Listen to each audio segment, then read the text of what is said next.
Excusez-moi, monsieur. Oui. Nous travaillons pour une chaîne de télé. Oh, non, ne m'abordez pas, ne commencez pas, je n'écoute pas tout ça.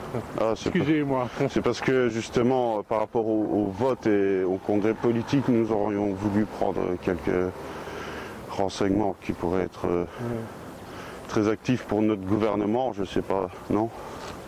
C'est du beurre, hein, le gouvernement. Hein. On va voter pour du beurre encore. Du beurre ou de la merde, on appelle ça comme on veut, mais justement, nous sommes contre ça. La monarchie, il n'y a que ça que vrai. Non, je ne vais pas entrer dans tous ces propos-là. Voilà. Vous demandez quelqu'un qui a un revenu de 1000 € avec 2 enfants, le ministre, il ne sait jamais dire, il n'est jamais franc, il détourne toujours la question. Et l'argent? Et l'argent, il détourne tout. Et l'argent? Enfin, il y en a beaucoup qui ont 1000 € pour vivre par mois. Ils ne les ont même pas. Et quand vous posez soit à Renders, à n'importe lequel, il détourne il ne la sait question. pas quoi répondre. Il ne sait pas quoi répondre. Toujours le bec dans l'eau. Ouais, pourtant ils sont là, aujourd'hui tu peux Je sais, ils sont là. nous y venons. Et petit à petit, l'oiseau fait son nid, comme on dit. Ouais. Donc, est-ce que c'est possible d'avoir un petit interview comme ça, mais vraiment bref? Bien sûr. Justement devant le stand de fleurs. Excellent. Bon, c'est pour l'image. Hein. Pour l'image, c'est quand même réjouissant. Pour le PS, j'aurais bien voulu interviewer quelqu'un du PS, mais j'ai pas vu de stand d'alcool, donc je l'ai pas fait. Quoi. Ah ben, peut-être s'il y en a un qui vend du vin un peu plus là, je pourrais interviewer devant, mais sinon... Tout à fait. Ouais, c'est pas que ni les Flamands, c'est parce qu'ils n'y arriveront quand même pas. Ah, la scission. À la population. La circoncision, moi je dis, la circoncision du pays. On coupe le pénis, tac, là où il y a les bourses, on enlève, tac. Elle est gros. C'est pas de la scission, c'est de la couillonnade. Hein? Ouais. Ouais, les gros bonnets, là, ils nous prennent pour des cons. Mais nous, on n'est pas cons. On va pas se laisser faire. On va pas se laisser marcher dessus. Hein? C'est vrai. Voilà. C'est vous sur la photo. Non. Moi, oui. Bah, on a la gueule qu'on a. Non, mais c'est parce que vous avez de la barbe, je vous ai pas reconnu. Donc vous êtes monsieur Pierre Hauser. Voilà. Hauser.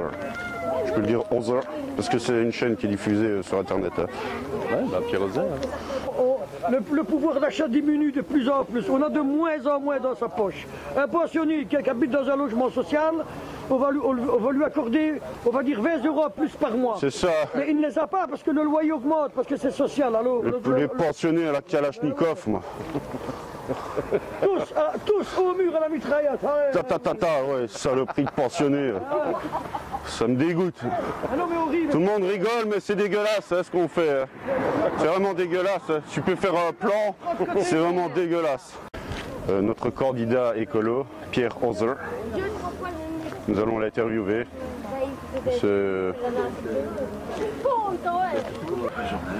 On m'a gouillé un peu dans tout, maison, saucisses. Non, je ne m'agouille pas. On m'a demandé de faire une publicité pour le truc, mais je le fais. Mais... On m'a demandé pour mettre la publicité chez moi. Et alors, cette maison-là, ici je vois une maison, qu'est-ce qu'elle comporte au juste? Je vois 2 chambres, 2 greniers. Ça ne m'en dit pas plus quoi. À mon sens, le plus important, c'est de mettre en effet des balises pour ne pas qu'on se retrouve avec de nouvelles crises financières, etc.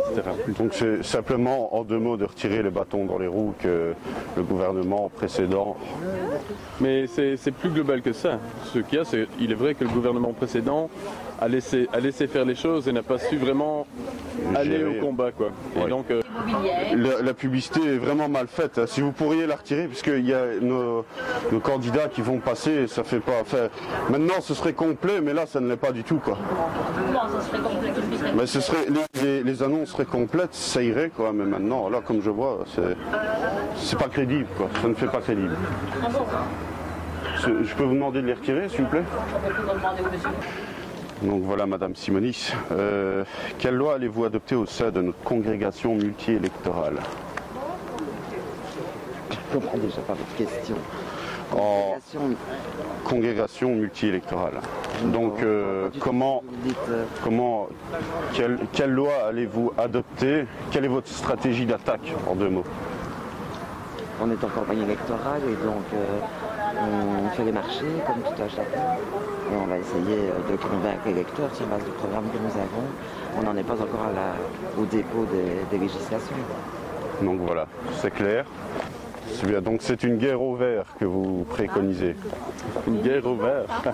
Bon, c'est pour le petit mot de l'affaire. Je suis pas pour la guerre, je suis pour quelque chose, justement, pour des stratégies d'adaptation qui nous permettent de ne pas aller à la guerre. D'accord. D'après vous, je sais que c'est une question un peu impertinente, mais quel est votre pronostic? Mon pronostic, mais avec justement la crise néolibérale qu'on vient de connaître ces 2 dernières années, je ne comprendrais pas que des partis de droite continuent leur progression dans les sondages et dans les urnes. Donc à mon sens, c'est plutôt la gauche qui devrait l'emporter, au sens large, et écolo, et je pense un bon représentant d'une gauche plurielle. Donc bien, ça tombe bien, parce que justement, on dit toujours que j'ai 2 mains à gauche. Le petit mot de la fin. Monsieur Jacqui et Monsieur Collignon, 2e prix.